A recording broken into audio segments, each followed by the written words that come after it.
नमस्कार। आकाशवाणी जयपुर अजमेर से प्रस्तुत है प्रादेशिक समाचार।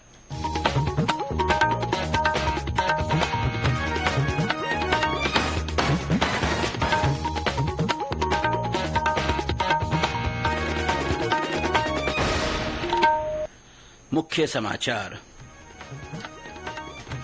सी विजिल ऐप के माध्यम से आदर्श आचार संहिता के उल्लंघन की 1,500 से ज्यादा शिकायतों का निस्तारण। राज्य में पुलिस की ओर से चलाया गया विशेष चेकिंग अभियान, 935 नाकों पर हुई सघन जांच। मतदाता जागरूकता के लिए सभी जिलों में व्यापक गतिविधियों का आयोजन। और विजयादशमी का पर्व परंपरागत हर्षोल्लास के साथ मनाया जा रहा है।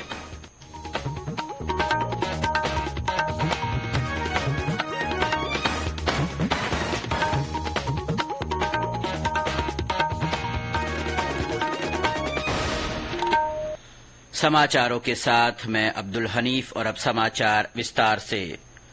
आदर्श आचार संहिता के उल्लंघन की शिकायतों के मामले में सी विजिल ऐप काफी कारगर साबित हो रहा है। मुख्य निर्वाचन अधिकारी प्रवीण गुप्ता ने बताया कि 9 अक्टूबर को आचार संहिता लागू होने के बाद सी विजिल ऐप पर प्राप्त शिकायतों में से 1,868 शिकायतें सही पाई गई। इनमें से 1,565 शिकायतों को निर्धारित 100 मिनट के समय में निस्तारित किया गया। उन्होंने बताया कि फ्लाइंग स्क्वाड टीमें औसतन 29 मिनट 19 सेकंड में शिकायत स्थल पर पहुंचकर कार्रवाई सुनिश्चित कर रही हैं। उन्होंने बताया कि सी विजिल ऐप के माध्यम से रिपोर्ट किए गए 278 मामलों में एफआईआर दर्ज कराई गई है। श्री गुप्ता ने बताया कि जयपुर जिले में 330 शिकायतें और टोंक में 174 शिकायतें सही पाई गई हैं। भारत निर्वाचन आयोग चुनाव प्रक्रिया को सुगम और प्रभावी बनाने के लिए नई तकनीक का इस्तेमाल कर रहा है। इसी कड़ी में मुख्य निर्वाचन अधिकारी प्रवीण गुप्ता ने सहज भीलवाड़ा ऐप को वर्चुअल लॉन्च किया। इसे भीलवाड़ा जिला निर्वाचन अधिकारी ने नवाचार के रूप में विकसित किया है। इस ऐप के माध्यम से 80 वर्ष से अधिक आयु वर्ग के बुजुर्गों और 40% से अधिक दिव्यांग श्रेणी के मतदाताओं की भागीदारी सुनिश्चित की जाएगी। इस अवसर पर मुख्य निर्वाचन अधिकारी ने कहा कि इस बार वरिष्ठ नागरिकों, विशेष योग्यजन और कोविड प्रभावित मतदाताओं को होम वोटिंग की सुविधा दी जा रही है। उन्होंने कहा कि यह ऐप रिटर्निंग अधिकारी को बेहतर कार्य योजना बनाने में मदद करेगा। इससे मतदान दलों का शेड्यूल और तैनाती भी आसान हो जाएगी।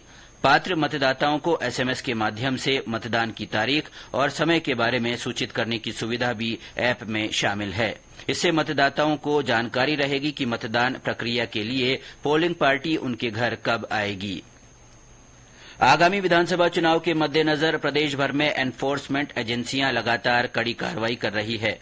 दौसा जिले में महवा क्षेत्र के टीकरी जाफरान पर नाकेबंदी के दौरान कल पुलिस ने 2 निजी बसों से 173 किलो चांदी बरामद की। इसकी लागत 46.5 लाख रुपए बताई जा रही है। कार्रवाई में एक बस से 51 किलो से अधिक और दूसरी बस से करीब 121 किलो चांदी के आभूषण जब्त किए गए। वहीं सवाईमाधोपुर में विभिन्न स्थानों पर पुलिस की ओर से सघन जांच की जा रही है।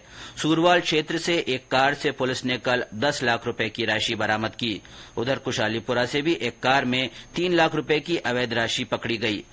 गुलाबपुरा में पुलिस ने राष्ट्रीय राजमार्ग पर बड़ी कार्रवाई करते हुए एक कंटेनर से भारी मात्रा में अवैध शराब जब्त की।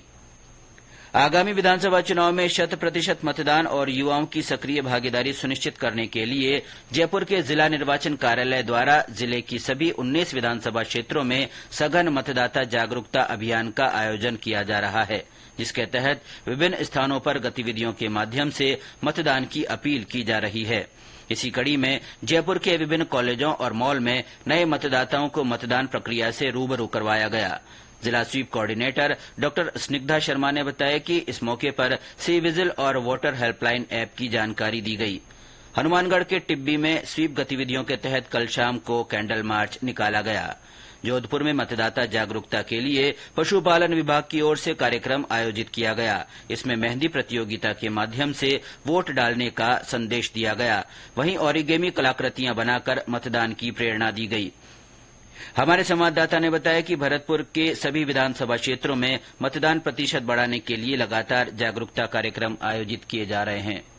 अब की बार भरतपुर की सभी 7 विधानसभा क्षेत्र के मतदान केंद्रों पर अलग ही नजारे देखने को मिलेंगे। प्रत्येक विधानसभा में पहली बार 8 युवा मतदान केंद्र बनाए जाएंगे, जिन पर 40 साल से कम उम्र के कर्मचारी मतदान कराते हुए दिखाई देंगे। तो वहीं महिला मतदान केंद्रों की भी संख्या 8 होगी, जिन पर सिर्फ महिला कर्मचारी ही मतदान कराएंगी। इसके अलावा पहली बार ही दिव्यांग कर्मचारियों को मतदान कराने की जिम्मेदारी दी गई है। प्रत्येक विधानसभा क्षेत्र में एक मतदान केंद्र ऐसा होगा जहाँ सिर्फ दिव्यांग कर्मचारी ही मतदान कराएंगे। इसके अलावा प्रत्येक विधानसभा मुख्यालय पर एक आदर्श मतदान केंद्र होगा, जहां पर मतदान केंद्र को आकर्षक रूप से सजाया जाएगा। शिव कुमार वशिष्ठ, आकाशवाणी समाचार, भरतपुर।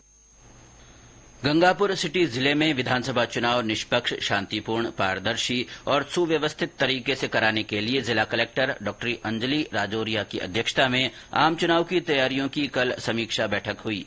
इस दौरान उन्होंने स्वीप गतिविधियां बढ़ाने और सी विजिल ऐप की ज्यादा से ज्यादा लोगों तक जानकारी पहुंचाने की बात कही। भयमुक्त और निष्पक्ष मतदान संपन्न कराने के लिए करौली जिले के मंडरायल में पुलिस ने फ्लैग मार्च किया।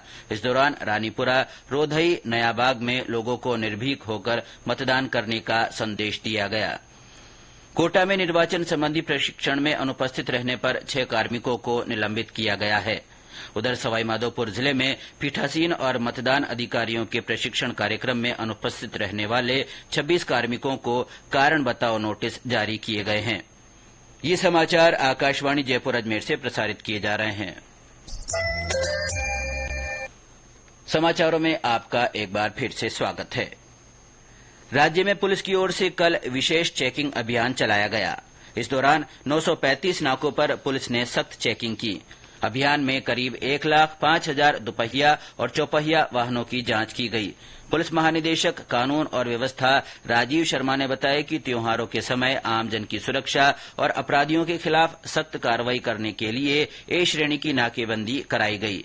इस दौरान 3067 वाहन और संदिग्ध 19 वाहनों को जब्त कर 44 प्रकरण दर्ज किए गए।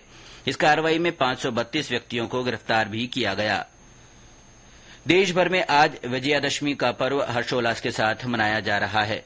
यह पर्व रावण पर भगवान राम की विजय के उत्सव के रूप में मनाया जाता है। इसका अर्थ बुराई पर सच्चाई की जीत है।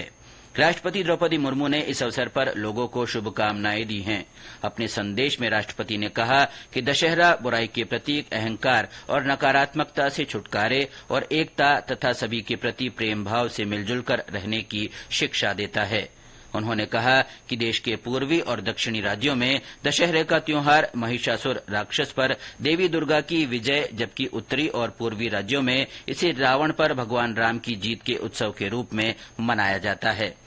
उपराष्ट्रपति जगदीप धनखड़ ने अपने शुभकामना संदेश में कहा कि दशहरा वास्तविकता में हमारे विश्वास को और मजबूत करने का अवसर है।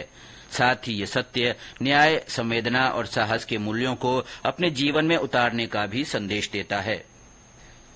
राज्यपाल कलराज मिश्र ने विजयादशमी के अवसर पर देश और प्रदेशवासियों को बधाई दी है। राज्यपाल ने कहा कि यह त्योहार मनुष्य को अपने अंदर की बुराई को त्याग कर अच्छाइयों को अपनाने की प्रेरणा देता है। विजयादशमी के अवसर पर प्रदेश भर में रावण दहन के कार्यक्रम आयोजित किए जा रहे हैं। इनमें मेघनाद और कुंभकर्ण के पुतलों का भी दहन किया जाएगा। बाड़मेर, करौली सहित कई जगह शस्त्र पूजन किया जा रहा है। विभिन्न स्थानों पर मेले भी लगाए जा रहे हैं। सवाईमाधोपुर में आज शोभा यात्रा निकाली जाएगी। कोटा के सुप्रसिद्ध दशहरे मेले की आज से औपचारिक शुरुआत होने जा रही है। हमारे संवाददाता ने बताया कि इसके लिए प्रशासन ने व्यापक इंतजाम किए हैं। कोटा में रावण के पुतले का दहन विजयादशमी पर किया जाएगा। मुहूर्त के अनुसार शाम 6 बजे भगवान लक्ष्मी नारायण की सवारी गढ़ पैलेस से रवाना होकर मेला स्थल पर पहुंचेगी। इससे पहले दरीखाना सजेगा। मेले में रोजाना करीब 1 लाख लोगों के आने की संभावना को देखते हुए निगम प्रशासन और जिला प्रशासन तथा पुलिस प्रशासन की ओर से पुख्ता व्यवस्थाएं की गई हैं। यहाँ पर अस्थायी पुलिस थाना खोला गया है। वहीं पर 6 स्थानों पर पुलिस चौकियां खुलेंगी। सीसीटीवी और वॉच टावर बनाए गए हैं। आशीष मेहता, आकाशवाणी समाचार, कोटा। और अब अंत में मुख्य समाचार एक बार फिर। सी विजिल ऐप के माध्यम से आदर्श आचार संहिता के उल्लंघन की 1,500 से ज्यादा शिकायतों का निस्तारण किया गया। राज्य में पुलिस की ओर से विशेष चेकिंग अभियान चलाया गया। इस दौरान 935 नाकों पर सघन जांच की गई। मतदाता जागरूकता के लिए सभी जिलों में व्यापक गतिविधियों का आयोजन किया जा रहा है और विजयादशमी का पर्व परंपरागत हर्षोल्लास के साथ मनाया जा रहा है। इसके साथ ही प्रादेशिक समाचार बुलेटिन समाप्त हुआ। नमस्कार।